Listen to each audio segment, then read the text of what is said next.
The side room is not ready yet. And they are still there. Oh, yeah. Well, good that we didn't start it yet. There are still seats. Hello, welcome. Can you please, no, just take this side seat because I need one for a chair of this session.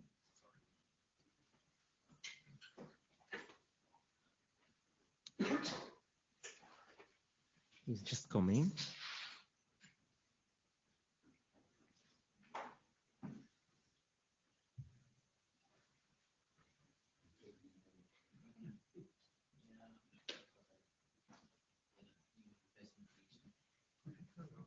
Hey, thank you very much.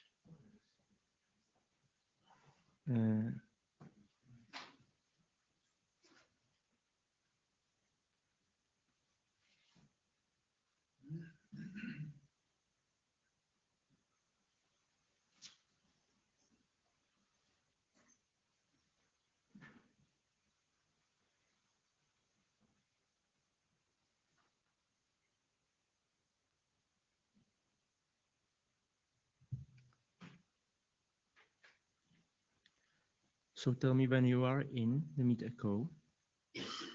I will ask you to be promoted as a chair. Yes, you will get special powers of allowing audio, video, and censorship, basically. Yes. Yeah. Well, rather don't do this joke because some people can take it seriously. That's really dangerous nowadays. If you start, because I'm realizing that I'm already online, so whatever I say is recorded forever in the internet. Are you there? Oh, yeah, okay, VPN, that's... yeah, the thing is, I will also, during this tutorial, I will be disconnecting and reconnecting my computer from the network, so I cannot really do it myself. And I will invite you to do the same thing if you like, so be prepared to play with it, except for you, chat, please, you don't.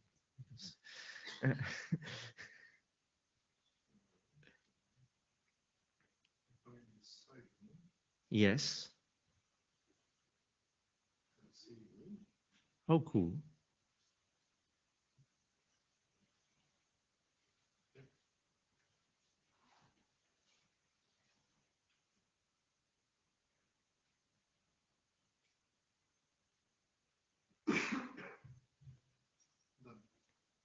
Perfect.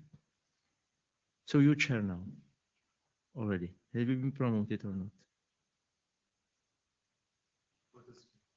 Okay, yeah, it will happen in a few seconds. It's in the queue. So I think we can already start. I don't see anybody rushing into the room. Good morning.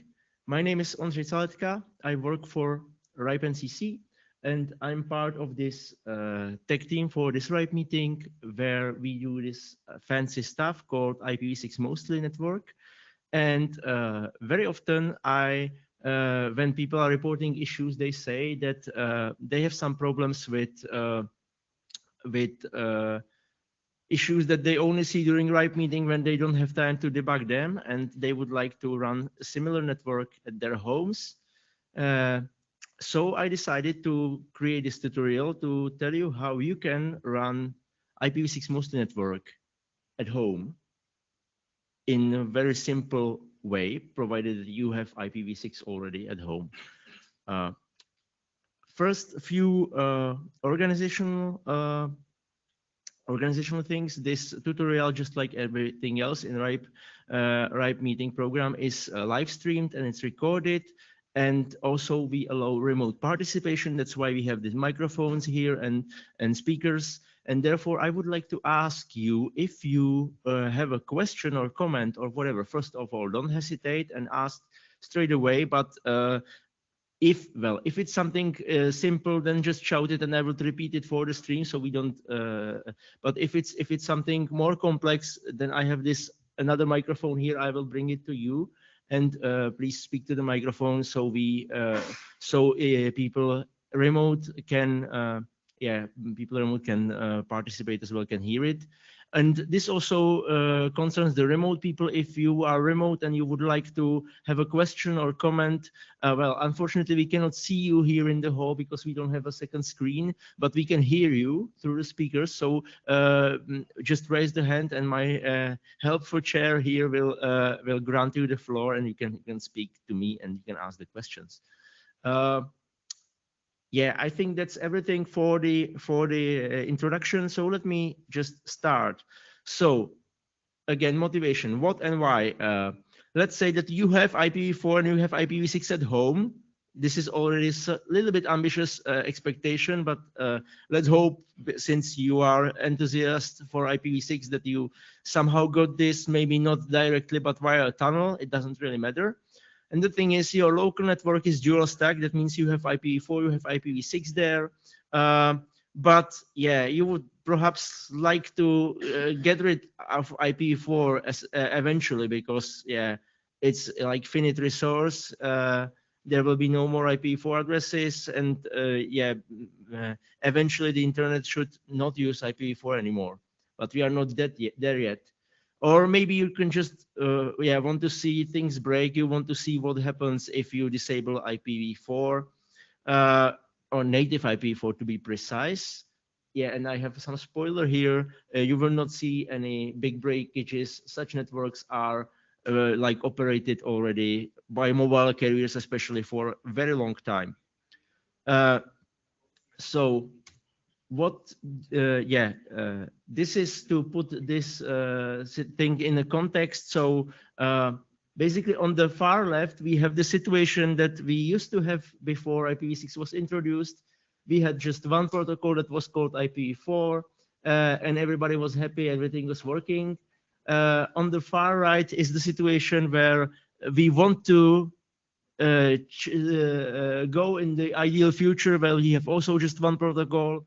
Everything is easy, but the one protocol is IPv6, therefore we don't have this artificial limitation of 32-bit address space. Unfortunately, yeah, this transition will not happen on one day.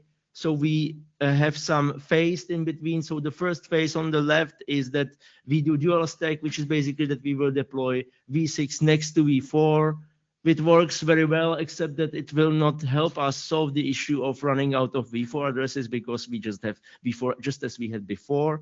On the right-hand side, if we want to go a little bit like adventurous, we can do this thing called NAT64, which will help us run the most of the part IPv6 only, and only translate to v4 somewhere close to the place where we leave our network.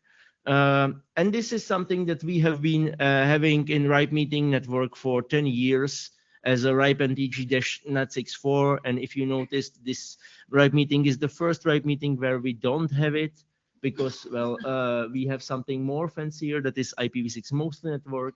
It's the main network. It's essentially the same network, except that there is this dotted line of IPv4, which means that for some devices that really need IPv4, there is still IPv4. I will cover later exactly how it works technically, but this is just like where we stand. So you can see it stands in the middle. So it's like nicely bridging the gap between having full dual stack on the left and having no IPv4 at all on the right-hand side. So what would you need if you want to run such a network at home? Well, you need a device that supports OpenWRT. Well, you don't, but for my tutorial, yes, you do, because my tutorial is called of my IPv6 mostly on OpenWRT. It's the Open Mobility is open source project. It's a Linux distribution for home routers. Unfortunately, most of the vendors of home routers are not supporting it natively, so it relies on third parties or someone else figuring out how the device works and how you can install OpenWRT on it. So usually there's this delay between product introduced to market and OpenWRT support. But there are some devices which are better, like which are designed by manufacturers directly for OpenWRT, and I have two examples here. One is a project called Turis. It's made by CZNIC. They made a series of quite expensive routers, which are designed to run not exactly OpenWRT. It runs something called Turis OS because this router is very capable and has lots of features that OpenWRT doesn't have. So, but the Turis OS is based on OpenWRT. It's just a little bit older, so it works with some effort, but it's on the expensive side. The other options is this Chinese company GLINet, which is producing a series of very small devices. I have one here showing to the camera as well. This is like 70 euros travel router that I will be conducting all the experiments today on. And yeah, this device is like small, so it can run natively OpenWRT. It actually comes from the manufacturer with OpenWRT that is a little bit adjusted. There's a little bit extended, but you can refresh it with the original firmware, and it just works. And it works with the newest version of OpenWRT, which is 2305.2 right now. And this is the version that I will be working on. So what are we going to do today? Well, these are the steps that we are going to follow one after another. So first of all, we start with the network. As I said, you have a network that has IPv6. You have one LAN network that is dual stack. You have v4, you have v6 there. So first thing I recommend everybody to do is create a second network, second SSID that will be IPv6 only. So you would have two SSID, one dual stack and one IPv6 only. That's how we all started. Then you will figure out that the IPv6 only network is not very useful. So you want to make it more useful by setting up NAT64 that will allow you to reach IPv4 only destination even from the IPv6 only network.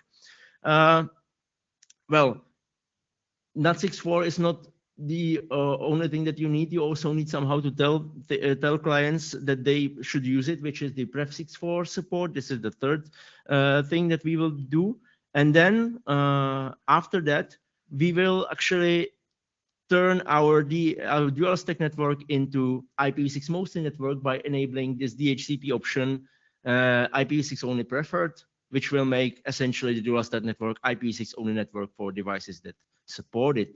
Well, and then to finish it up with something that is might be not unnecessary in the future is DNS64. And this would get us basically to the setup that is here that you will use here the whole meeting, because that's how we set up our meeting network, and you can have the same thing at home. And in order to make it simpler, I also prepared some Ansible playbooks. So I will show you at the end how you can automate everything. How can you install the router from zero to the fully working using some automation. So first thing, let's start with IPv6 only network. This is just like to get you familiar with how OpenWRT looks like. So yeah, we will keep the default network dual stack as it is. We will create another network that will be called LAN6, and we will just put there everything except for IPv4 config. And we allocate /64, /60 for that interface, because in OpenWRT it works like this, that if you allocate more than 164, so let's say /60 contains 16 /64s, the first /64 would be used on the interface, and the rest of the allocation will be used for DHCP prefix delegation. So in case you plug in another CPE behind this CPE, it will still get IPv6 from that range. So this is something that, yeah, OpenWRT has been having for ages, but common CPEs from your favorite ISPs usually don't support this. So when you plug in your own CPE behind their CPE, you usually end up without IPv6. On the slide, you can see the configuration in the UCI, which is the Unified Configuration Interface. So basically, this is everything you need to do. The first on the left, I will just talk to it, but then I will do it, but I will do it in the graphical user interface, so you can see that you can have you can make your life a little bit easier. So on the left, there is the thing that we will create a new bridge. The bridge will be called BR-LAN6, and because I have two LAN ports on this device, I will actually dedicate one LAN port to it. Second is to create the logical interface. The OpenWRT has this concept of logical interfaces that can be bridges, can be more things. And we will just create a static configuration, and we will just tell IPv6 assign 60, which basically says we want to assign 60-bit long prefix to that interface. And IP6 hint is just the numerical value of that prefix if we want to, you know, have particular numerical value. So since this is IPv6 only network, I like to have number 6 somewhere there. So I put there 60 or 60 because it's hex. The last thing we need to do is in DHCP config, the option ignore one is for DHCPv4. So DHCPv4 will ignore this configuration, but we need to set up option RA server, which means that the router will start sending router advertisements. It will make the IPv6 work. And optionally, we can also enable DHCPv6. This means stateless DHCPv6. So, well, actually stateless and stateful, but unless we set up the RA flags to announce stateful DHCPv6, no device would be doing it. Well, and last but not least, something that I always forgot is to put the interface into the firewall zone that is called LAN again. So the name LAN can mean many things. Yeah, this is important. Otherwise, it will just not work. Yeah, okay. So let's now do it. And I'm going to do it in the web interface. I hope, well, maybe I can zoom a little bit in so you can see it better. Because actually the interface, yeah, for normal users, the interface is a little bit more like a little bit too advanced, but we are on the technical event, and maybe for us it would be actually quite nice to work with. So if I open interfaces, I see that I have LAN interface, which is the bridge. I have one interface. I have 1.6 interface, which is basically alias for IPv6 that is supporting v6. Oh, and I have some WireGuard here, which I suppose not supposed to have, but I forgot to delete it. So first of all, what I'm going to do is that I'm going to create a new bridge interface. And it will be bridge device. I will call it BR-LAN6. And I will put a port LAN2 into that bridge because I can. Then there are some other options for that bridge which are not really important for me. So I can, I think I can leave everything as default. Yes, and I will just save it. The thing is, it's now written here that I have unsaved changes, so nothing actually happened yet. It will happen once I press the save and apply button here. But first, I'm going to add a new high-level interface. The name would be LAN6. The protocol would be static address. The device would be the bridge LAN6. I will create it. I don't need any IPv4 address for it, so I will not set up any IPv4 address. I will not set up any manual IPv6 address because I want the IPv6 address to be allocated or assigned from the prefix that is routed from the WAN interface. So what I'm going to do on the advanced settings, there is IPv6 assignment length, and I will just say that I want 60 here. Just have to figure out how to make it work. Enter, yes. And then I also say that I want a hint 60. And I can also put this in firewall zone here. So this is put it in LAN zone. And I can also set up DHCP server, not necessarily DHCP server because I'm not interested in V4. So I will just ignore it for V4, but I will set up the RA, the router advertisements, which I'm going to do in IPv6 settings. And I'll just say RA service is server mode. DHCP service is server mode. Announce DNS servers, I can leave blank. It will announce itself. The rest thing I can just keep on its own. There is new tab IPv6 RA settings, which I don't have to touch. This is the defaults are sensible. So I think I covered everything that I had on the slide. I just did it on my own. So I have 29 unsafe change now. I can click on it. I can review it.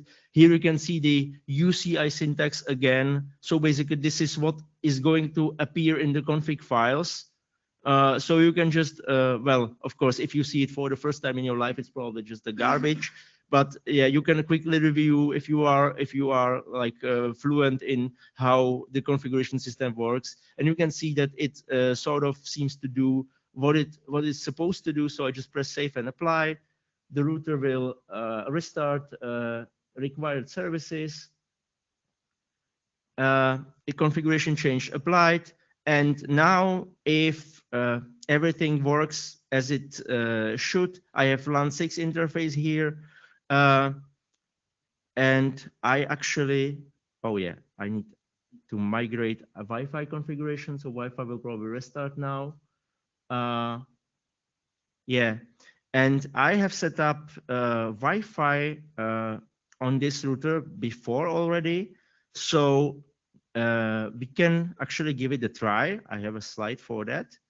So that was it. I set up the IPv6 only network. So we now have two networks. There are QR codes if you want to try with your phone to connect it. If you want to try with your laptop, the password is tutorial. There is one network that is called IPv6 only. This is the new one that we just created.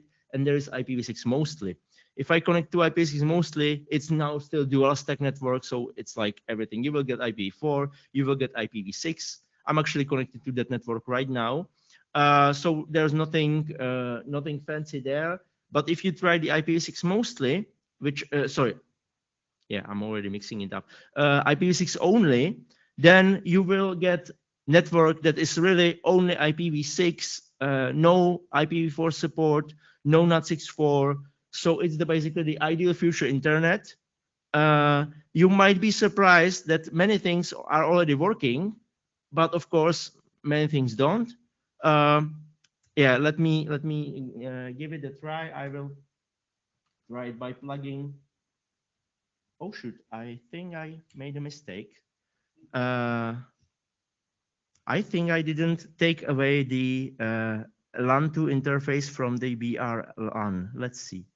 I don't know if it's possible to have. Oh yeah, it's there actually. That this is a mistake.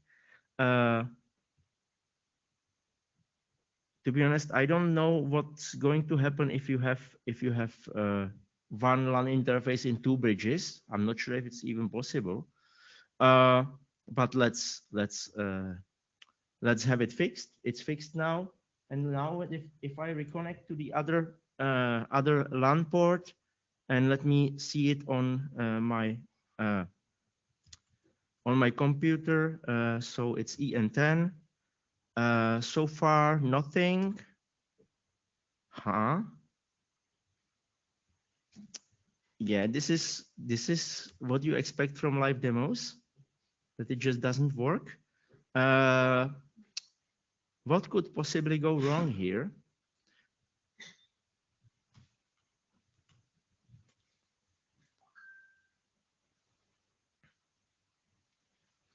Okay, at least this one works.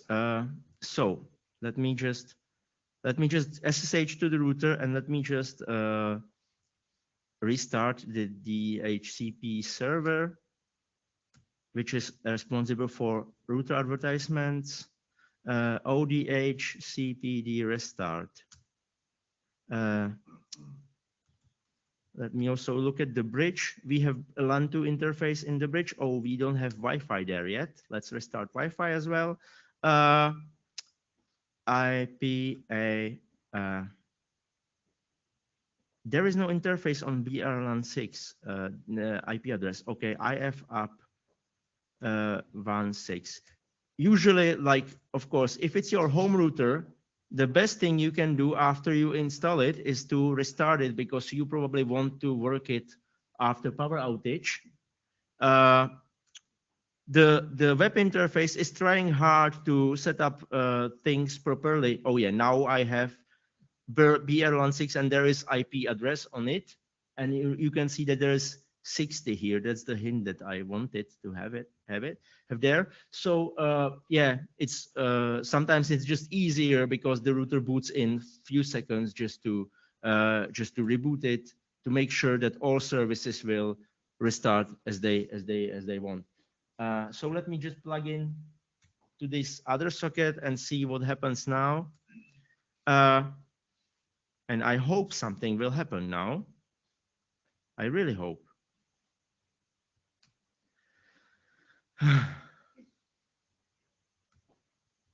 Well, I was expecting problems later, not that early.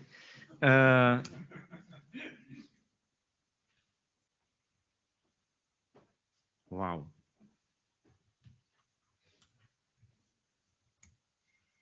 Huh.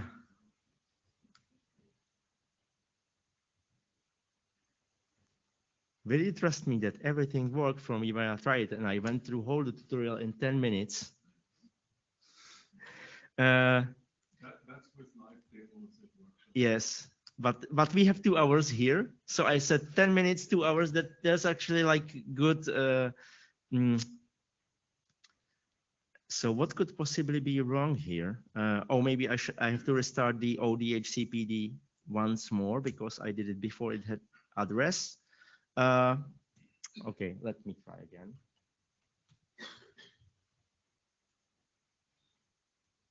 It just has to work. Don't tell me. Yes. So we have IPv6 only network. By the way, if you are users of Mac OS, there's this very cool command that I learned recently. It's called ipconfig, and it can do lots of interesting things. Like for instance, ipconfig get RA EN10 will tell you what the router advertisement looks like. So this is like very cool if you want to figure out what is this network doing. So we can look it up what the router is announcing in the router advertisement. So we can see that it announced DNS server option. We can see that it announced some routers. We can see that it announces the prefix information, which is this prefix, the auto configuration, yeah, and other stuff. But the most important, let's see if the internet works. So let's type Google into Google, for instance. This is known to break the internet. And it seems that Google works.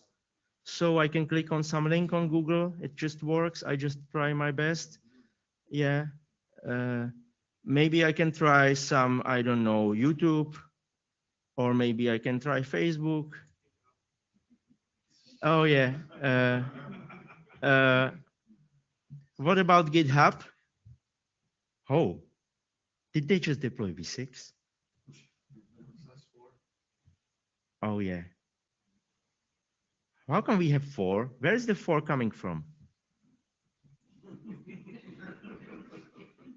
Seriously? Oh yeah, my VPN is turned on. Sorry. So the whole demo should, yeah, this is how it should how it's supposed to look. Yeah, I had it turned off, but then I need to fix some stuff and then I forgot. So, but you see still Google works, YouTube works. unfortunately, even advertisements on YouTube work. It used to be that advertisements didn't work, but the videos played. That was a nice past when you could watch YouTube without advertisement just by turning off V4. My own website called doesnotwork.eu is showing you it loaded. That means we have V6, but it shows you that you don't have V4 connectivity.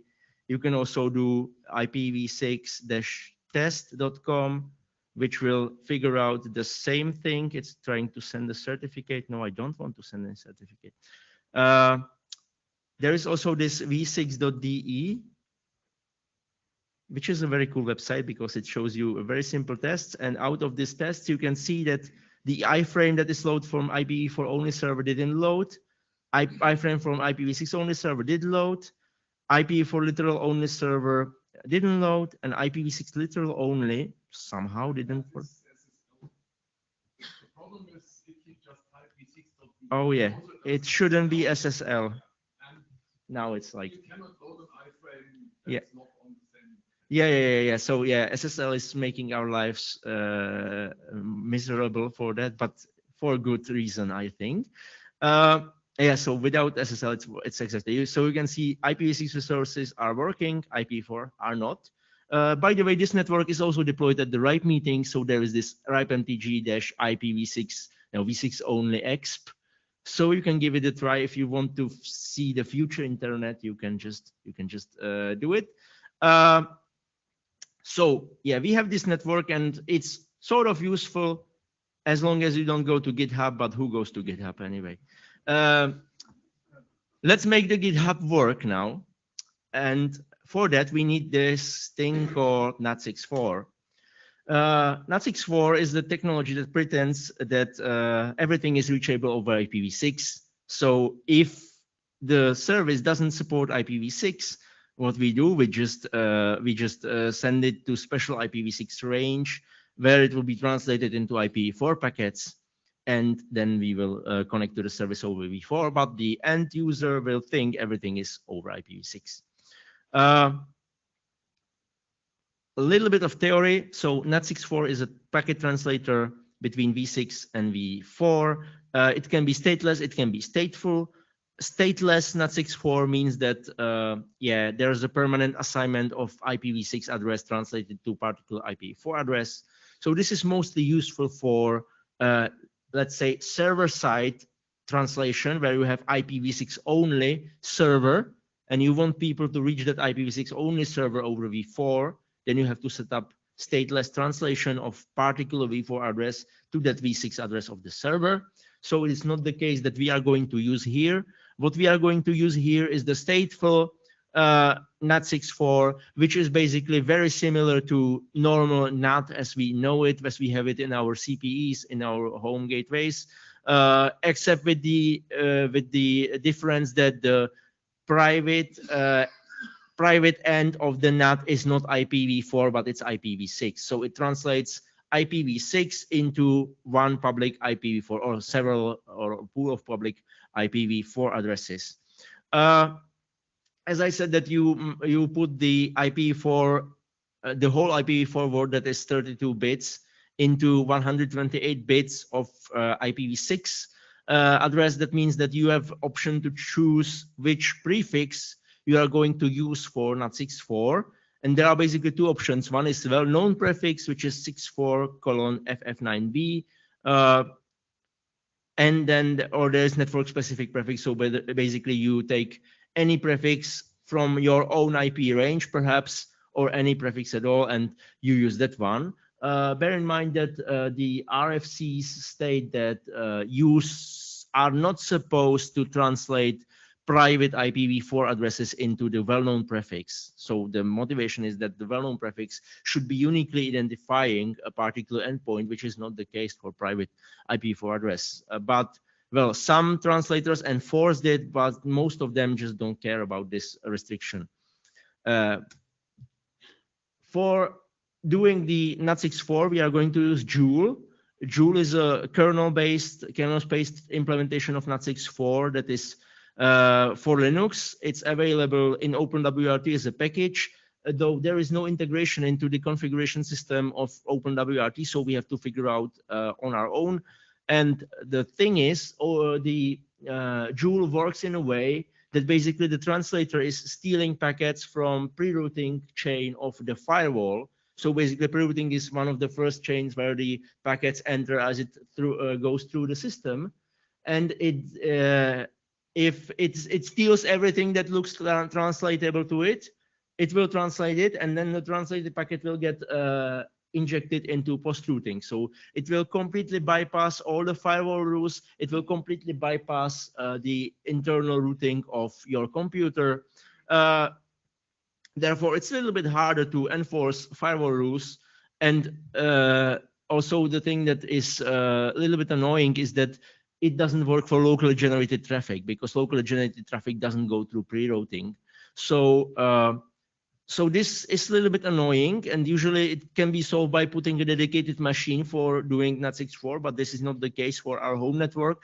So what we can do instead is to run the Joule in network namespace. Network namespaces are like quite cool feature of Linux.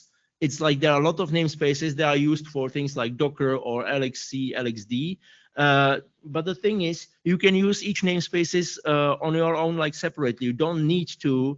You don't need to run full containers. You can only use network namespace, which will just basically put your process into a namespace where it sees different network interface and different routing information, but it still sees the same file system and everything else the same. So this is like very useful for our case. So basically what we are going to do is that we are going to set up a pair of Ethernet devices. It's called VETH, Virtual Ethernet.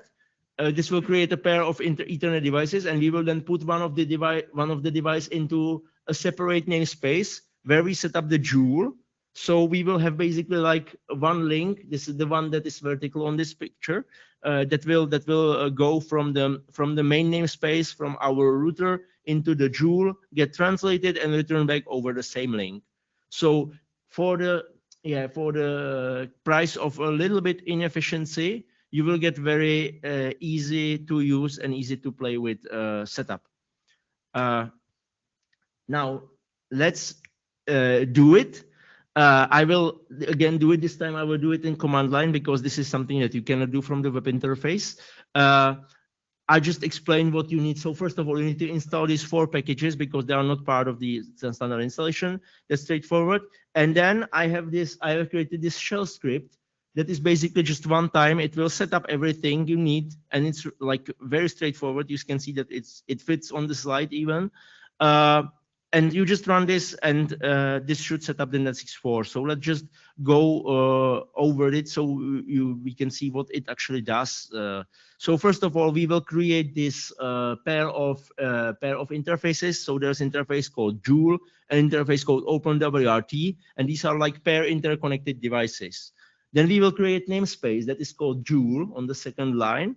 On the third line, we will just set that this interface called OpenWRT will put it into net namespace Joule. So it will disappear from our list of interface and it will reappear in this namespace. And then the rest that is indented is actually what we, using IPNet and exec, we are actually executing commands inside the namespace. So all the commands that are indented are run inside the network namespace. They don't see the normal network that we have. They only see basically the one interface that is called OpenWRT through which they communicate. So in this separate namespace, what we do, we enable forwarding of IPv4, IPv6. We enable auto configuration of IPv6. We will use this auto configuration that is part of the kernel because it's the easiest to use. Important thing, you have to set accept RA to 2, because if you have enabled forwarding and accept RA is to 1, the route advertisements are not accepted. There's this thing that as soon as you turn on forwarding, the auto configuration will turn off, because that's how it's designed. So using 2 for accept RA will override this and will force that, yeah, we really want to have auto configuration. Local power range is actually not very important. Let's skip that.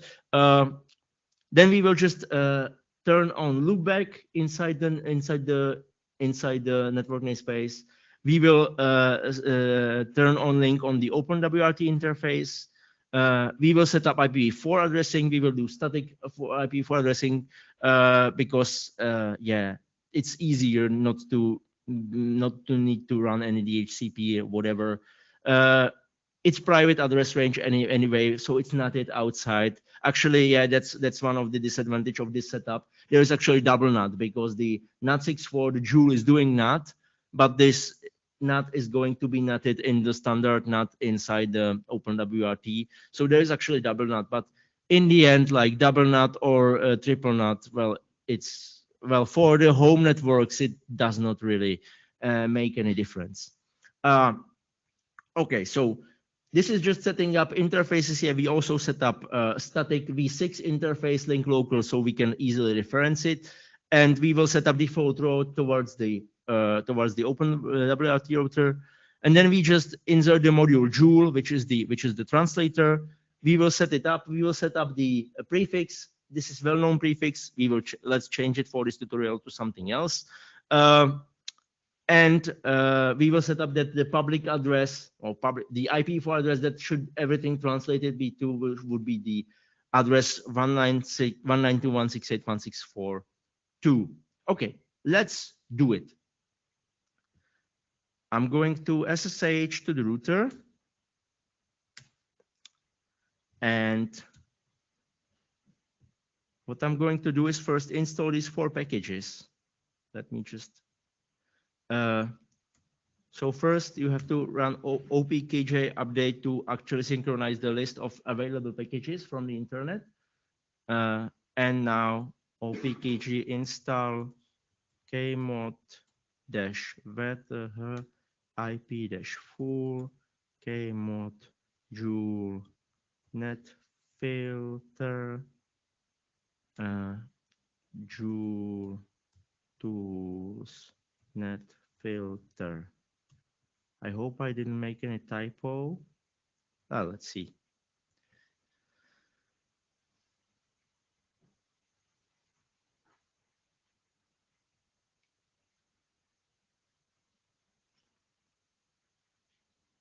Yeah, it has some dependencies which are resolved. So everything is installed. And now I just need to create this shell script. So I will just copy paste this thing. I'm hoping that the presentation software didn't mess with quotes as it likes to, but I tested it, as I said, and it worked for me. So let's just hope. So this is exactly the verbatim script how we did it. What I'm going to change here is that I'm going to change the NAT64 to something else, because incidentally this well-known prefix is actually used in the meeting network, and chances are if we didn't if I kept it like this, we would not be sure whether it's translated by my router here or translated by the NAT64 that we have here in the meeting network, because the network is piggyback to the meeting network anyway. So the well-known prefix works in this network, but it's not translated here, but in our servers. So I change it to the documentation prefix. Well, it doesn't really matter. It should work. So let's try this. I can just make it executable. And I just run it. Let's see if it, yeah, it didn't say any errors. If I just look at IPA, or yeah, I can see the new interface here that is called Joule. So the interface is here, and if I can actually do IP net ns exec Joule sh. So now I'm inside the network namespace, and if I do now IPA, you can see that my list of interfaces is much simpler. There's just loopback, and there's just OpenWRT, which is the interface like facing the OpenWRT route. You can see that there's this IP address that I set up, and there's this link local address that I set up, which will be used later. So now the contents of the network namespace, this thing in the bottom is already set up. We just need to set up the counterpart in the main namespace. And in the main namespace, of course, everything is automated, integrated with the OpenWRT. So we cannot just run IP commands there. We have to do it proper way using UCI. Again, on the slide, there's a demo how to do it in CLI, but we can also do it on the web interface. So what I'm going to do, again, I'm going to add a new interface. This interface will be called Joule. The protocol of this interface will be static address, and the device would be Joule. It should be here somewhere.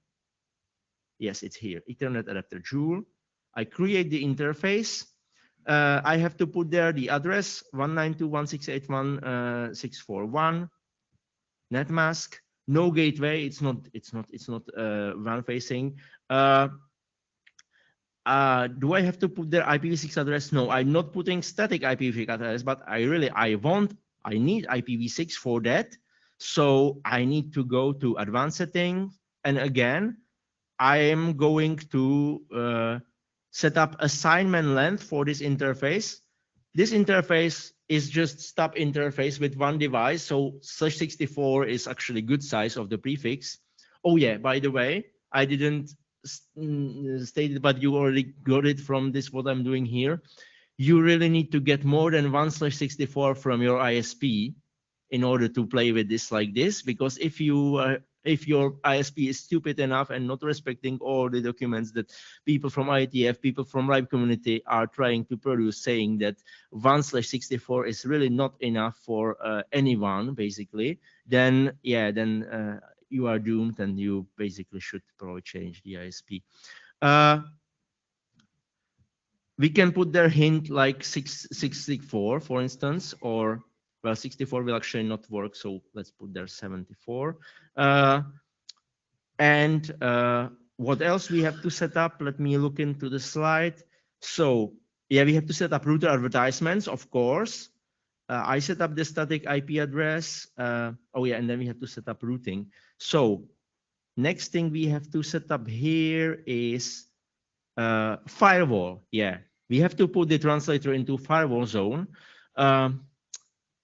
I think LAN is actually a good zone. It depends how you consider it, whether the NAT64 is part of your infrastructure or part of the internet. I feel like LAN is good choice because it's still your traffic. It's only translated from v4 to v6. And we have to set up the HCP server, and we have to set up, we don't need v4, so we just ignore it.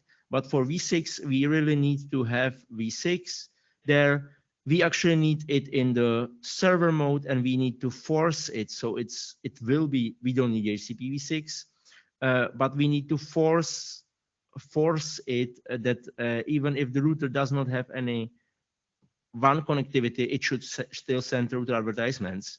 Yeah, so that's it. And the other thing that we have to set up is static route, because we now have to set up a static IPv6 route that will send all the traffic towards the NAT64 prefix to this interface, to the translator itself. So we will set it up to the interface Joule, that's correct. It will be unicast route. It would be to this translation prefix, which is 2001db8:96. And the gateway would be FE80::64. That's the reason why I set up such a simple IPv6 address in the network namespace. Is there anything else I need to set up? No, I don't think so. So I just save it. And then let's review the unsafe changes. So we are creating Joule, the HCP interface. We are putting it into firewall zone, and we are setting up network interface here. I think it's everything we need. And now, again, the moment of truth. Let the gods of live demos be with us. Let's see. In theory, yeah, the next slide is basically, yeah, in theory, now if everything works, I should see, well, I'm now in the first of all, I'm now in the network namespace, and I should see that there should be IPv6 address appearing here, which is not the case. Okay, so let's restart ODHCPD, and let's go there again. Do I need to do IFUP 1.6 and restart this? Yeah, this is a little bit tricky, but I don't remember these issues before. Yeah, but somehow they happen now. Anyway, so I'm inside the translator. The translator already has public v6 address. I'm looking at the routing table. There is default route for IPv4. That's good. For IPv6, there is also default route. That's good. So everything. I can also just call this Joule instance display to see whether there is Joule translator setup. It's there. So I think everything is ready. So I'm just going to get back to my standard namespace, and I just going to ping 2001 db8 : favorite IPv4 address, for instance 1.1.1.1. Oh, and it pings. So now you can see that I am going to NAT64 translator. It translates it and goes to IPv4 inside this router. So NAT64 works. That was the most complicated part of this tutorial, and we still have more than 1 hour. That's good, because now it will be just clicking. So we have NAT64. It works with our ping. I can also do traceroute, by the way, if there's a traceroute installed. If not, I can install it.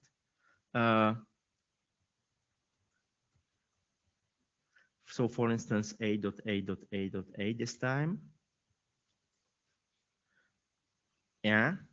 And you can see that it actually the first hop, this is actually the hop inside the network namespace where the Joule is. And from the second hop on, you can already see that this is the translated IPv4 address. So basically we only see the IPv4 address is hidden inside it. The C0 is actually 192. Oh yeah, this is actually, yeah, this is the first hop is the Joule translator v6 address that get translated to v4. Then the second hop is actually the v4 address of the Joule translator. So it's the 192.168.1.6.4.1. It's the address of the OpenWRT router. And then it get NATed into the router, and then goes to public address, and public addresses of RIPE and CC meeting. RIPE meeting is a C100, which is 1930. So it goes via RIPE meeting infrastructure all the way somewhere to the internet. It's not really important anymore.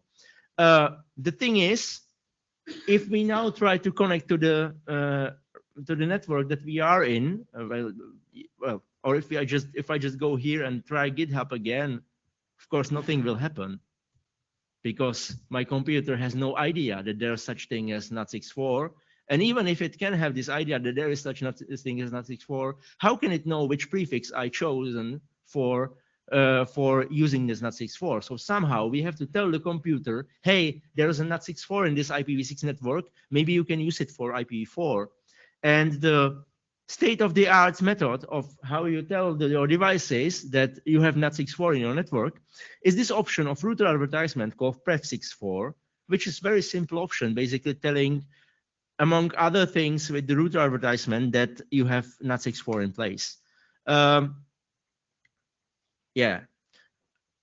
And if the host supports it, they will just start sending IPv4 traffic towards this prefix.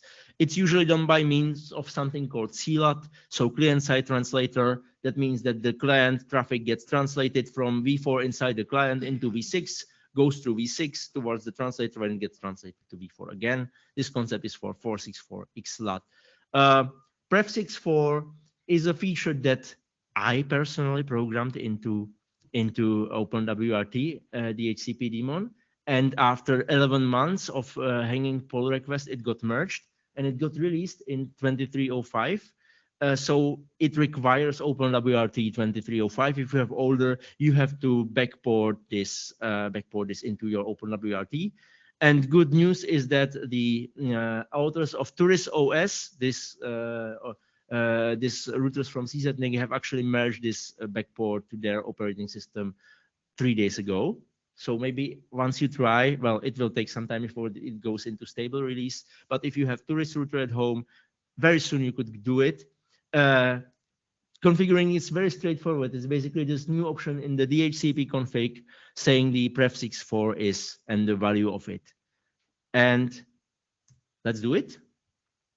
Yeah, and the developers of OpenWRT, when they are merging my pull request, they insisted that I have to also do integration for the web interface. So actually, if you go to DHCP server IP6 array settings, there's this thing called NAT64 prefix where you just fill it in.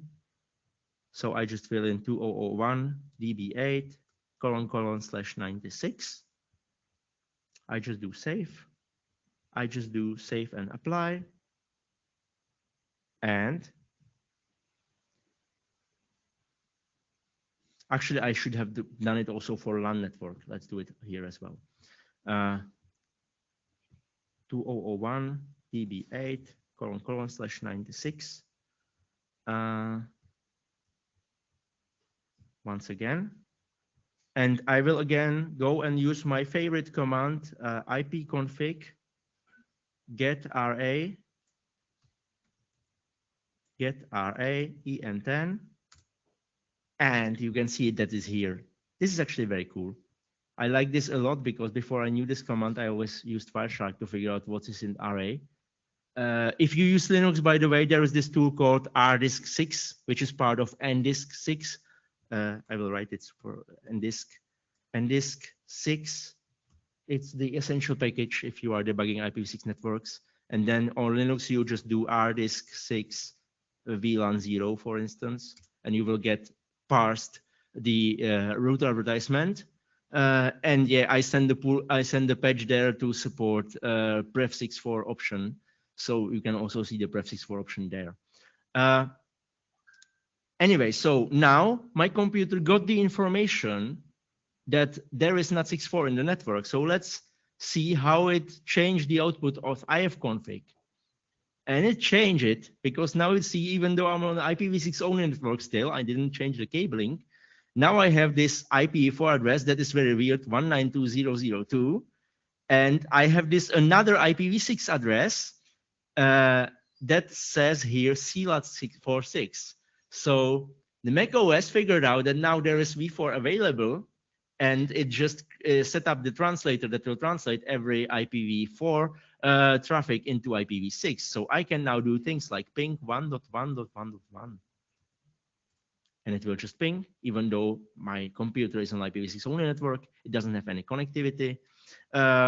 Yeah, I would rather not try traceroute because this is the thing that is broken on macOS. But well, since I said it, I'm just going to do it. So yes, in the room, somebody said that somebody anonymously said that it is work in progress. It will be fixed soon, and that somebody was Chenlinkova, who was actually a lot of credit for all these things to work. So praise her for that. Yeah. So.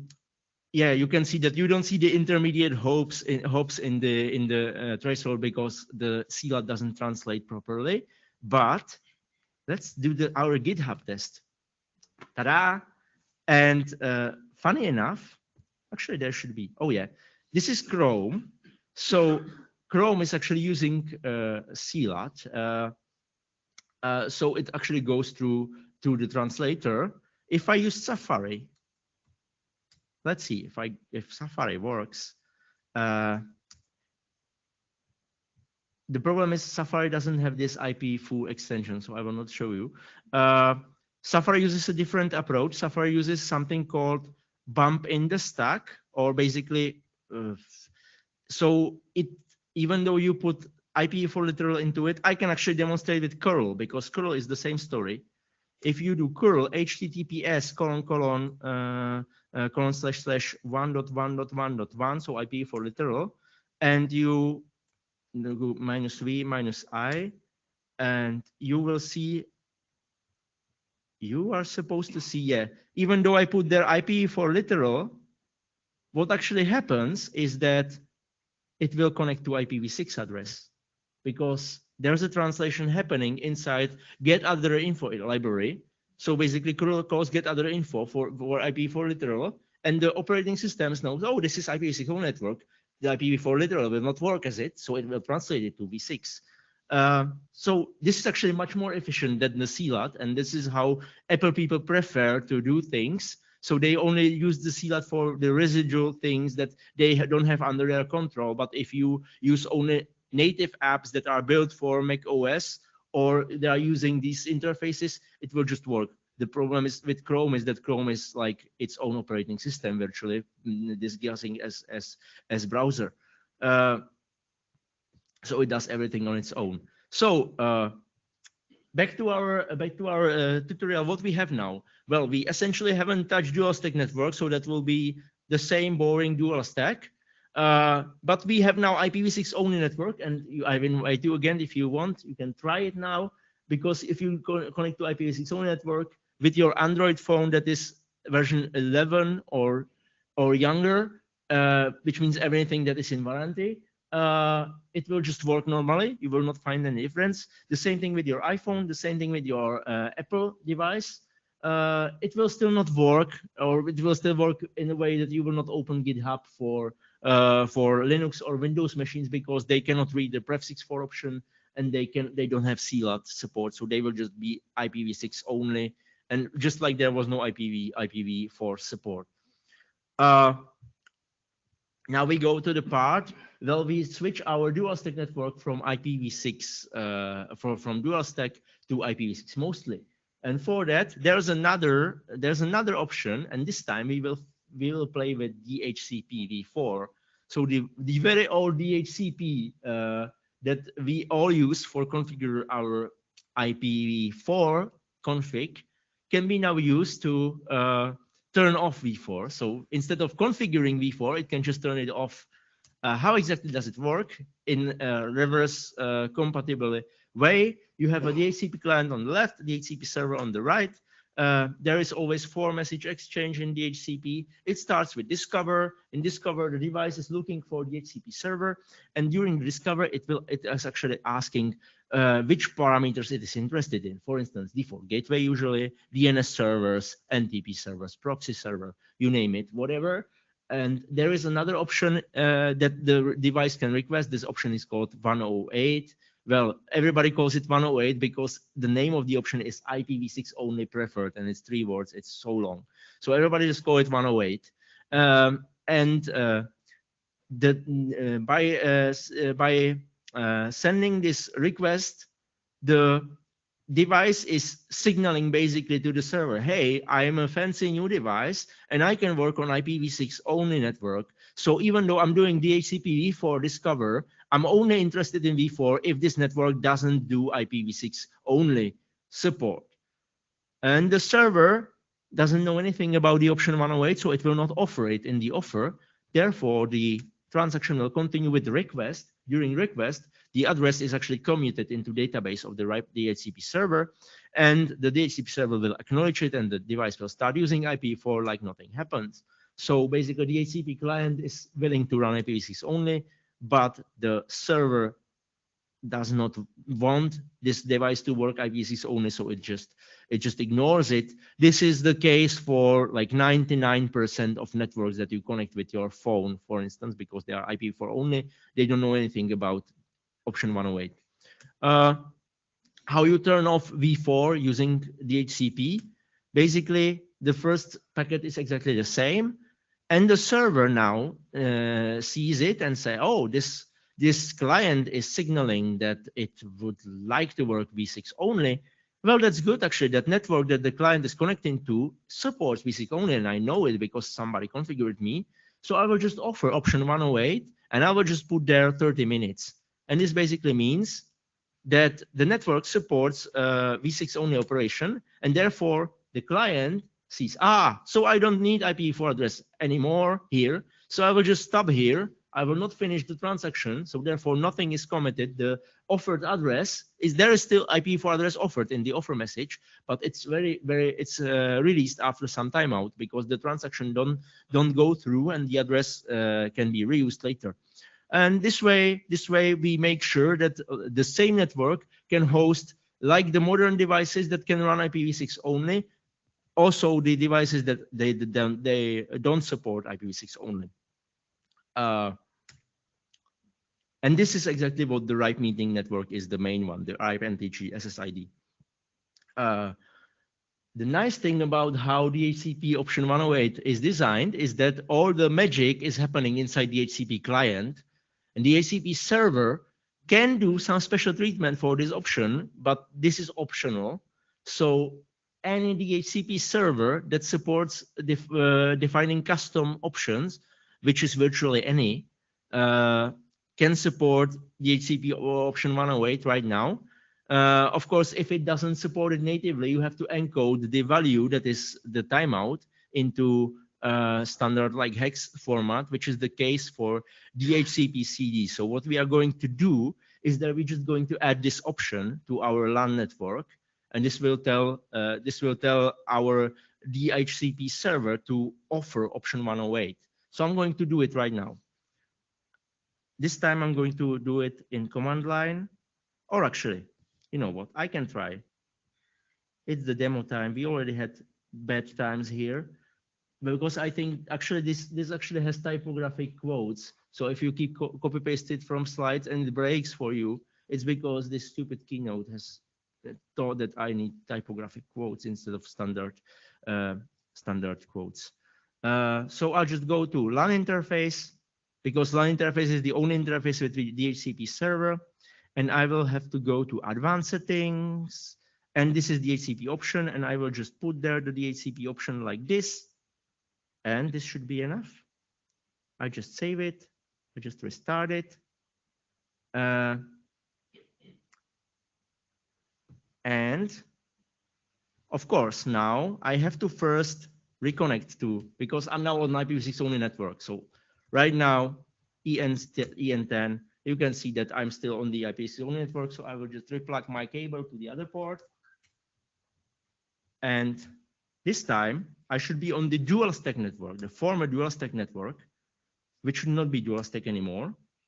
And you can see that there is no IPv4 address except for this 192.0.0.2, which is again the CLAT address.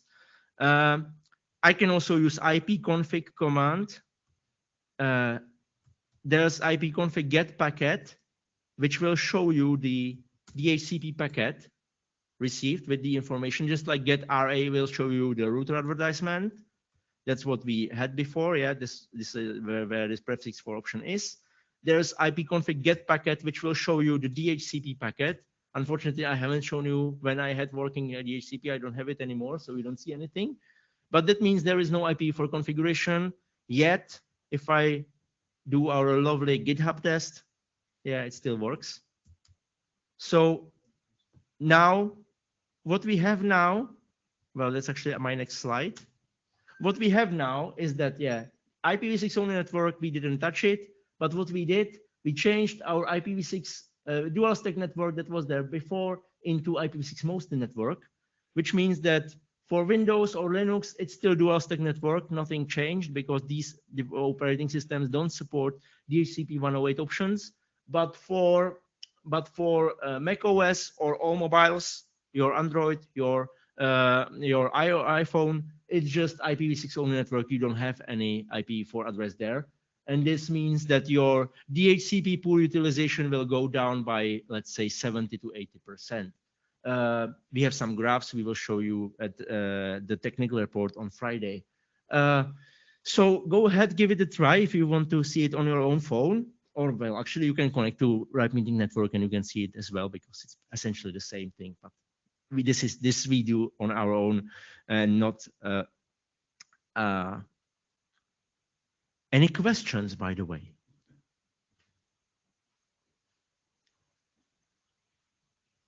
I hope this silence, I hope, I'm not sure whether you are still with me, but at least you are still in the room. Is there, you have comment, okay, there's a microphone, but there's was first this hand, right? So I will just offer you a microphone. So all the translated IP4 traffic will actually source from the public address from your translation server. Yeah, that is right. Actually, it will be sourced from the public address for this router because it will be translated twice, once in the Joule, and then it will go to the NAT because this is like home gateway. It has NAT for every LAN device. But it's actually a good point. So I can go to this v6.de, and you can see that the IPv4 address here is 193.024.216. This is another proof that I am actually translating inside this device, because if it was the NAT64 that is here in the RIPE meeting, it will be 193.030. That's the NAT64 pool for RIPE meeting range. So everything is hidden behind the one IP address of this. Can you please pass the microphone? Yeah, to... I have another following question. On big implementation in big networks, you will if you don't use the net overload, you actually exhaust on the 65,000 source ports. Sure, like RIPE meeting network has /24 for this designated. Yeah, so you use overload. We use, and it has some implications because it was the first K-regulated NAT that we ever set up, and we had some weird issues with video platforms, because it seems that if you keep changing the public IPv4 address where your client is connecting, that some video platforms don't like it. Jen? Yeah, just a comment, just to save people who gonna try it at home sometime. In your config example, right, you were using 1800 as a lifetime for RDNSS. Oh, yeah. Don't do it yet, because there is a bug in Sonoma, work in progress again. If your laptop is going to sleep for longer than lifetime, it will wake up with no DNS, because it will expire while your laptop is asleep, and it would not send an RS. It will just wait for periodic array. So as long as you're not sending periodic array too often, you might see an issue for like minutes after wake up. So I suggest, until the fix is in place, yeah, put something like longer than your laptop is going to sleep. It just it's gonna save you some time for troubleshooting, really. Thank you very much. Maybe you can, if there's is there a question? There's a question behind. Oh yeah, then there's a question in chat, so we will read it afterwards. Yeah, go ahead. I'm David. I work for NetDev. I have a question regarding the performance of this. You said this is implemented as a kernel module. Mm-hmm. Can you actually offload it on some of the OpenWRT supported devices? I'm pretty sure you can't. Like not offload. I know that some devices do it, but I have never ever touch it, and I would guess like it's usually not 4.4 offload, and it's usually buggy. So as far as I know, we mostly like turn it off. But of course, yeah, as I said, I haven't touched it. I just read some comments about it, so I'm not aware of this. But regarding the power or the performance of this NAT 6.4 in Joule, it's actually very, very good, because on the normal PC, people were able to do like I think 6 gigabits with like commodity server hardware. So it's like pretty decent, let's say. Okay, thanks. Can you please pass microphone to the forward so we can read the comment from online? Can somebody in row 3 turn back and pick up the microphone? Thank you very much. All right, so Kareem is asking, is there a way to do NAT64 via DNS server for devices that don't support it? NAT64 via DNS server. Oh yeah, it's actually a cue for the next chapter of this presentation. Thank you very much. I'm just going to cover it right now. Indeed. Here we go. I really didn't set this up, but this like went very nicely. Yeah, we have it and it works and it's sort of okay. But maybe if you heard about NAT64 before, you also heard about DNS64. And this is the former idea of how to do. This is the former idea of how to make the clients known that you are using NAT64 in your network. And it's basically faking DNS, but this time with good intentions. So basically, as I said, if you have NAT64 in your network, then for your clients, basically everything on the internet is accessible via v6. Either it's native v6 or it goes to this special IPv6 range, which is then translated into v4 and goes into v4. The problem is that if your device will somehow have to figure out where it should send data, and the easy way to convince any legacy device on how to send data to your NAT64 prefix is to fake DNS a little bit, because every single IPv6 capable device, when you put a DNS name anywhere, it will just first ask for quad A record to figure out whether there is IPv6 address. And only if it's not there, it will try IPv4, because all the standard platforms are set up in a way that IPv6 is preferred over IPv4. So if we alter our DNS in a way that if our DNS server sees that the domain name that we are requesting, for instance, github.com, has only a record and no quad A record, what we can do is that we will just synthesize the quad A record for it. So we will fake that every single domain name has a quad A record. And this way, we don't have to do anything on our clients. Everything is done on the network side. So this is like very interesting and nice way of like making NAT64 IPv6 only network work. It works very good. It's intrinsically, it's more efficient because the client is making native IPv6 packets instead of creating IPv4 packets that are translated inside the client to IPv6 and then going there. So this, of course, there's one step less, but it has some issues, mostly IPv4 literals. If some applications is not using DNS, then of course DNS64 will not help. DNSSEC validation.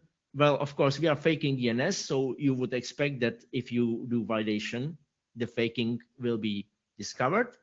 And the biggest issue is that, yeah, somebody has learned to program in 1990s. Back then, there were only IPv4 sockets. And because the code works, why would they bother looking up how the new APIs look like? They just keep reusing this code, even in brand new software. So there is still software that cannot do anything else than IPv4. And therefore, it will not work, because even it will not even ask DNS for quad A record, because it cannot do anything else than IPv4 address. The question is, do we really need it? Because as you saw, I now have already a situation that with my MacBook, I can do like full-featured v4 over v6 only network without DNS64. The same story is with Android.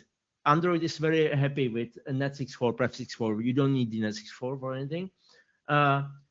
Until the most recent macOS update, the macOS Sonoma has fixed a lot of issues, again, thanks to Jen Linkova, who is pushing Apple to fix it.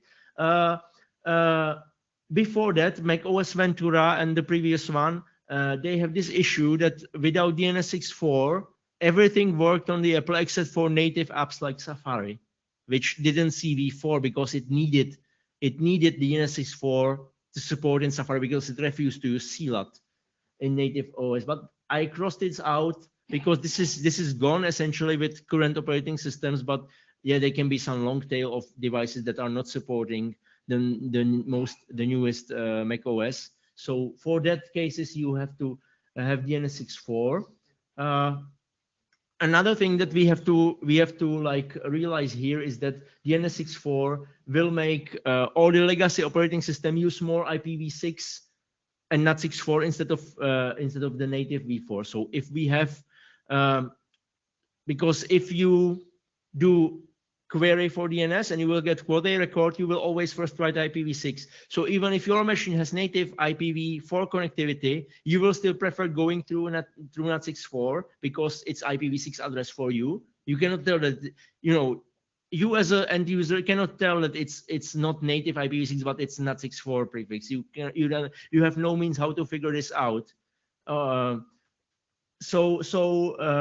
this is like a feature that can be like good or bad. So it's pretty good for IPv6 own network, because in IPv6 own network, if we plug in a legacy device that doesn't support Pref64 and CLAT, we want at least some reachability. We want to be able to reach GitHub, even for Linux machine connected into IPv6 own network. So for that, if we use DNS6.4, it will work, because GitHub is web application, web browser can do v6, so there's no issue.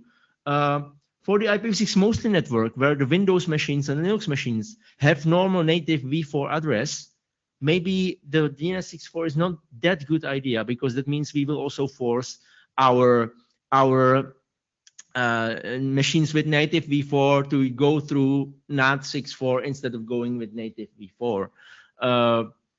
Yeah, but it's tricky how to separate it. One of the thing is that basically, if you can change your operating system that it will prefer v4 DNS servers over v6 DNS servers, then you can do it that you will not enable DNS6.4 for IPv4 and only for IPv6. Well, but maybe I'm now going too deep into details, and maybe it's not necessary. So to get back your attention, I'm going to cover 3 cases how you can do DNS6.4 in your network. This is a little bit tricky. All 3 options have some disadvantages. So the first one is the easiest one, but with some concerns. There is actually public DNS6.4 service offered by both Google Public DNS and Cloudflare Public DNS. So you can just use these addresses that are external to your network. The only thing is, for this to work, you have to use the well-known prefix, because these addresses are synthesizing everything into well-known prefix 64:FF9B. What makes this easy is that you can then do this selection per interface, because you can easily just change DNS for that particular interface without interfering with other interfaces. Yeah, but of course there is some concerns about, like, maybe if you run OpenWRT at home, you will probably not be really willing or eager to send all your DNS traffic to some cloud third party. If you run TouristOS, one of the improvements of TouristOS over common OpenWRT is that it runs not Resolver, which is another product of CZNIC. So of course they have to run it there. Not DNS Resolver is also the resolver that is used in RIPE meeting network. And for RIPE meeting network, another person sitting in this room, Colin over there, has patched the Node Resolver in a way that it supports like doing DNS6.4 only for specific subnets. And this patch was maintained by a RIPE meeting tech team for quite a long time, until I kicked the developers, so they did it properly in the upstream. And now there is like decent upstream support for DNS6.4, which is basically shown as an example on this slide. So you just load the DNS6.4 module on top, and then you can just, for instance, disable DNS6.4 for IPv4 clients and enable it for specific prefix or dual stack or whatever. So you can basically control, based on who is asking the question, whether that particular IP range should get DNS6.4 or not, which is quite cool and nice. The third option that you can run in a router that is common OpenWRT router, is Unbound. Unbound is another resolver that performs better than the DNS mask, which is the default, but somehow, unfortunately, it's still not the default in OpenWRT. So you have to replace it, and for replacing it, there is like a little bit complicated procedure, because the DNS resolver in OpenWRT is called DNS mask, and it's both DNS resolver and DHCP server. You still need the DHCP server part. You only need to turn off the DNS thing. And yeah, so you do it by setting port to 0. And it will then stop offering the DNS option in DHCP, which you don't want. So then you have to explicitly say that you want to option 6, which is a recursive DNS resolver, to have it back. 0000 is replaced with the address of the router. And then in the configuration of Unbound, this is pretty straightforward to just enable DNS6.4. But while you're at it, if you already run Unbound, maybe good idea is also to enable DNSSEC validator, because, well, if you have Unbound, you probably want to have DNSSEC validation. Is generally a good idea. And you have to also specify which interfaces the Unbound should be listening to, because it's only listening to LAN interfaces, which is to prevent some abuse. Here on the slide is the link to documentation on how to set it up on OpenWRT. So if you click on that link, if you download the slides and click on that link, you will get more extensive documentation. I'm just going to quickly do it right now. The disadvantage of Unbound is that it doesn't support basically changing the function based on who is asking. So it's either all in or nothing at all. So you can enable or disable DNS6.4 only for the whole resolver, which means you cannot do these tricks like I want DNS6.4 in this VLAN, but not in that VLAN, but they are using the same DNS server. So this is why I covered the other options as well. So let's do this in command line for change. I just have to restart my SSH session.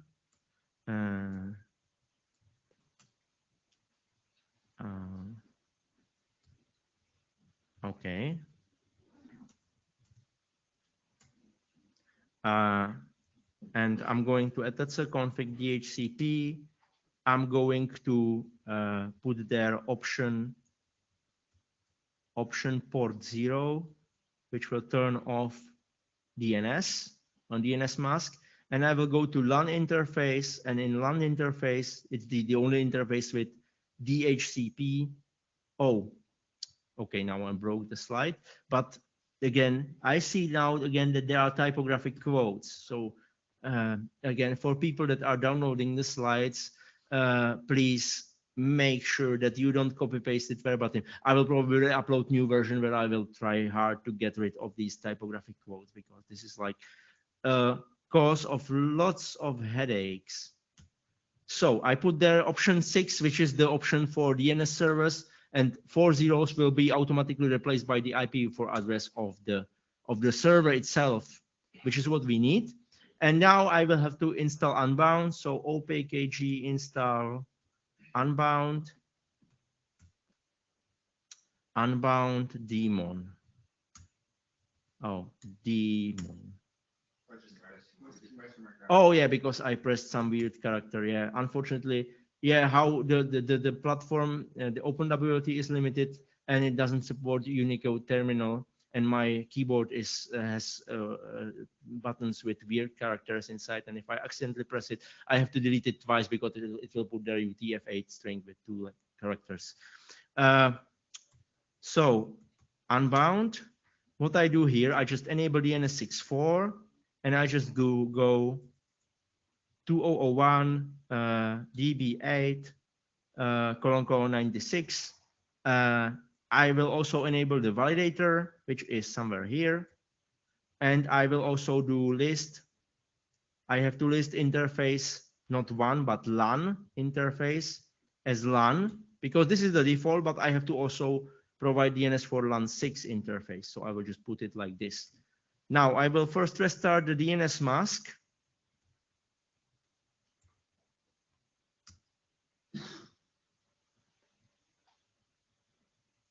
And then I will restart, actually start Unbound. And with some luck, hopefully, let's see if I go ping, and I will ping, for instance, twitter.com. You can see that it's pinging v6 address. So that means DNS6.4 is working now. It's translating inside DNS, and the ping utility of OpenWRT prefers v6 by default. Of course, I can ping by -4. I can really ping Twitter over v4, but you can see that I can also ping Twitter over v6.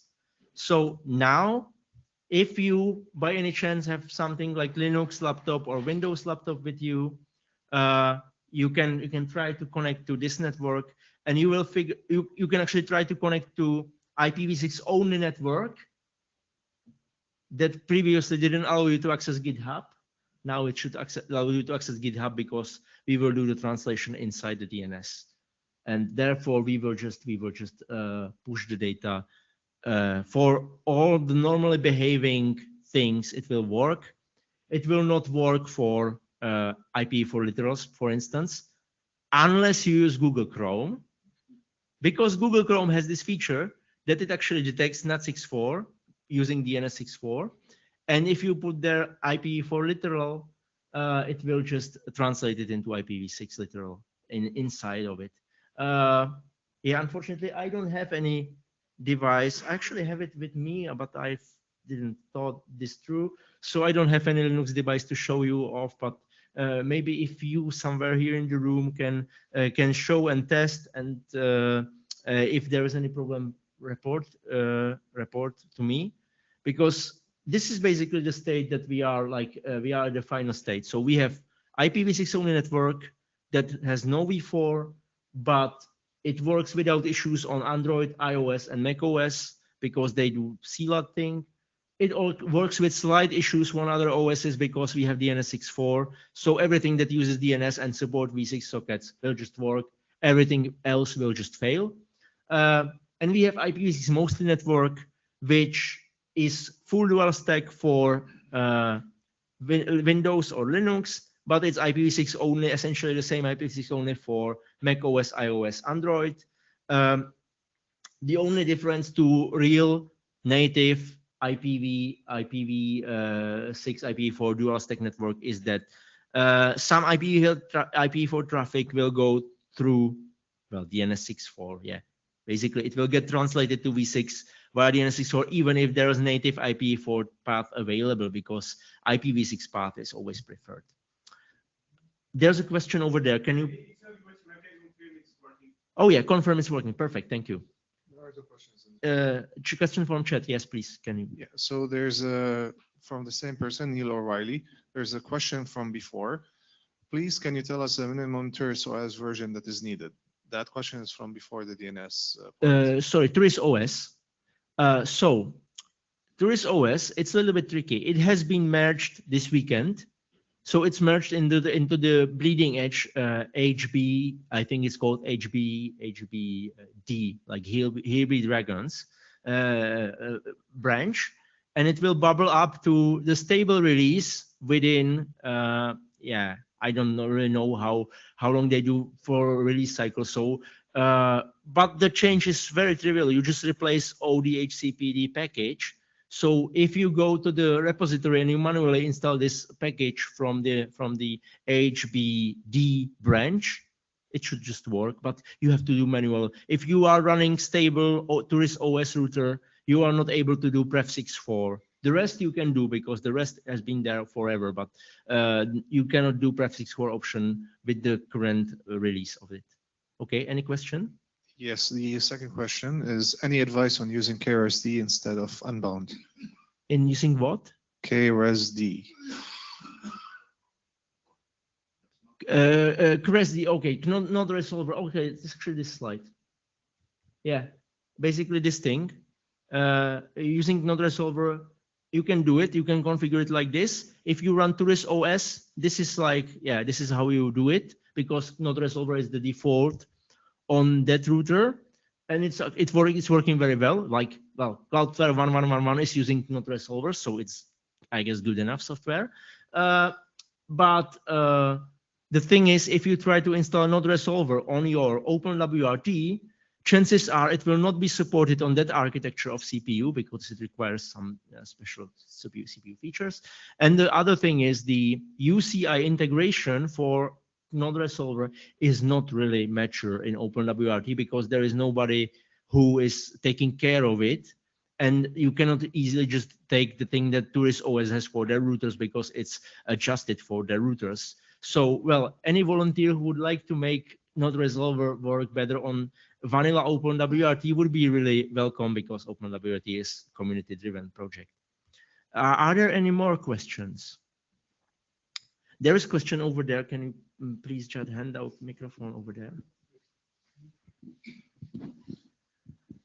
Hey, yeah, it was a comment about the DNS 6.4 set up with with Unbound.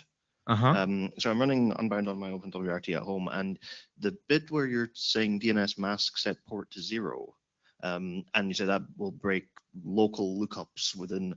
So Unbound has an option in the Lucy configuration that will reconfigure DNS mask to run on port 54, and then set up forwarders inside Unbound to forward all lookups for your private addresses and your local zone to DNS mask in order to get that feature back. Yes, you are very right. Thank you very much. That's exactly what is covered in this link that I put on the slide. So this is the long, Okay. but I just forgot to mention this. Yes, if you really need to have your local names in your network, yeah, but spoiler alert, if your local names resolve to IPv4 addresses and your network is essentially v6 only, they will still not work. So you will still need to put some effort into making them work. But this is the ways they basically have like serial DNS mask, where you put DNS mask in front of Unbound, like so everything goes through DNS mask. You don't really want this. But then there is this parallel DNS mask where you put the, well, they put it on port 1053 here. And then you basically, so basically you talk to Unbound, but Unbound is forwarding it, the local resolution name to the DNS mask. So you will get your fancy DNS names in your DNS. But again, it will be IPv4 names, which on IPv6 only network are not very useful.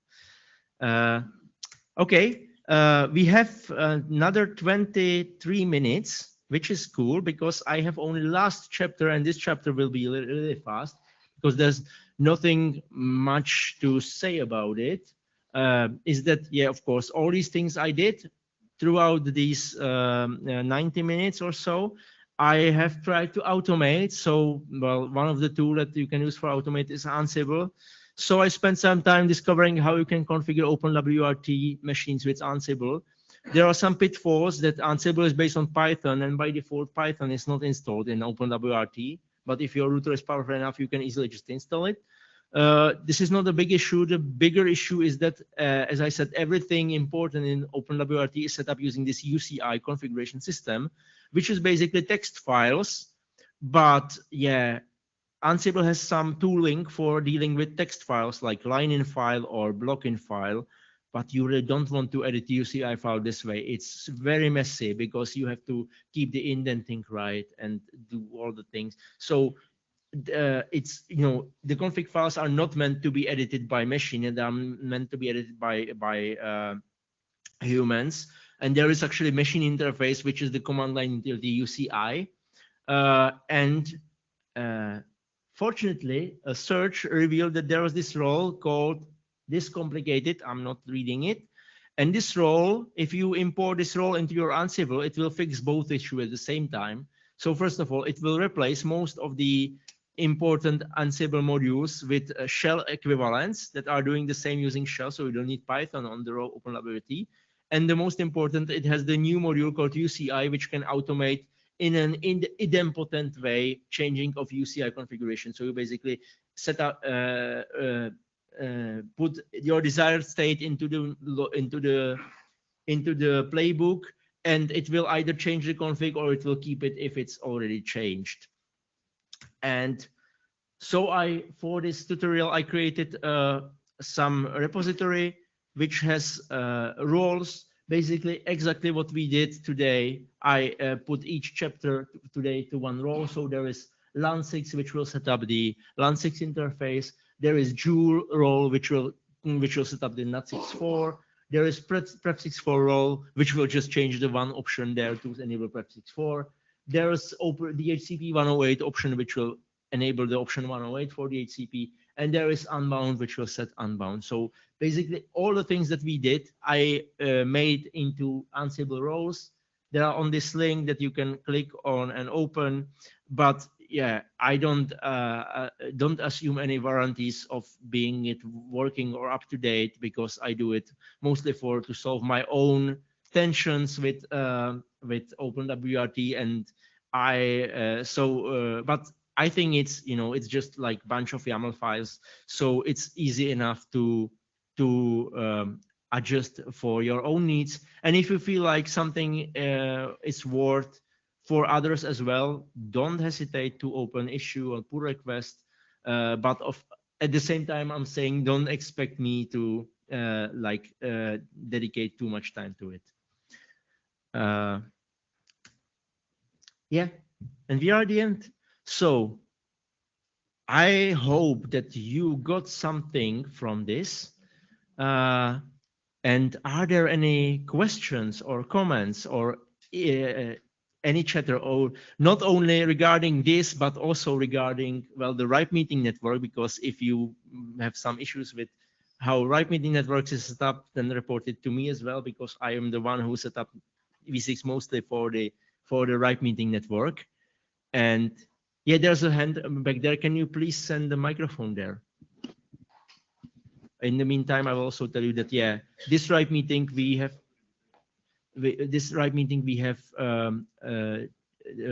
removed after 10 years of nice service. We have removed the RIPE MTG -64, which was the V6 only network, the one that we have created here. We have removed it, and instead of that, we have the network that is called RIPE MTG V6 only EXP, which is the RIPE network without any IPv4 support at all and any NAT64. Therefore, you can see the future internet, and you can see how the future internet is actually working right now. Question, comment. Can you please stand up, maybe? Okay. I cannot see. Thank you. I'm a network engineer in a small Italian ISP. We are mostly IPv4, and we don't have that manpower, and our network is fully now IPv4.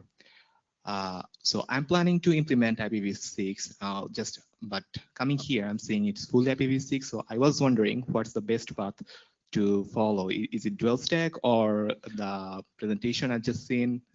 Do I get right that you are residential ISP? Yes, exactly. To be honest, this is mostly like where you can deploy it right now is mostly like a controlled environment, like enterprise or public networks.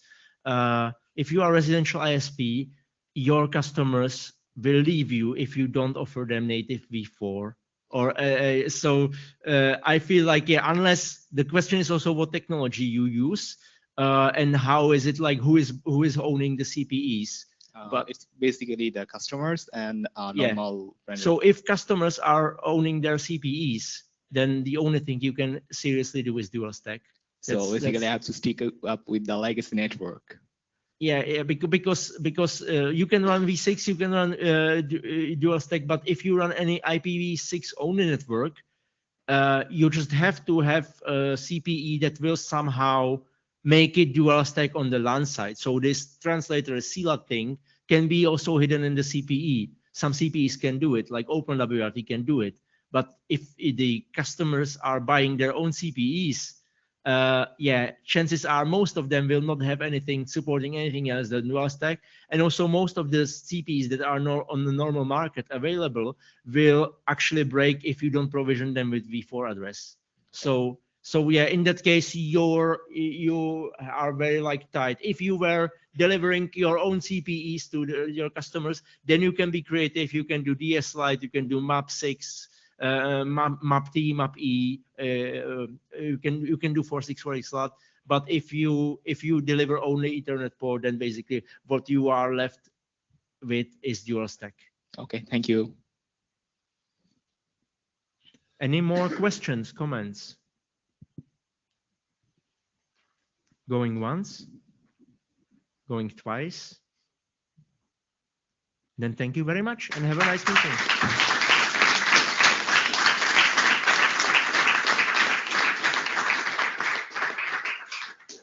I have nothing to add, unfortunately.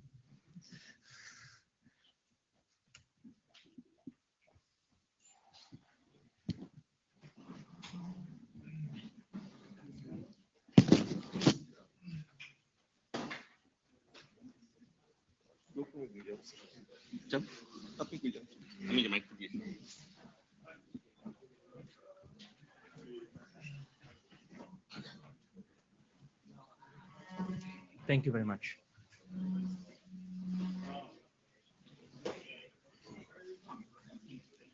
So, did you manage to set up your OpenWRT?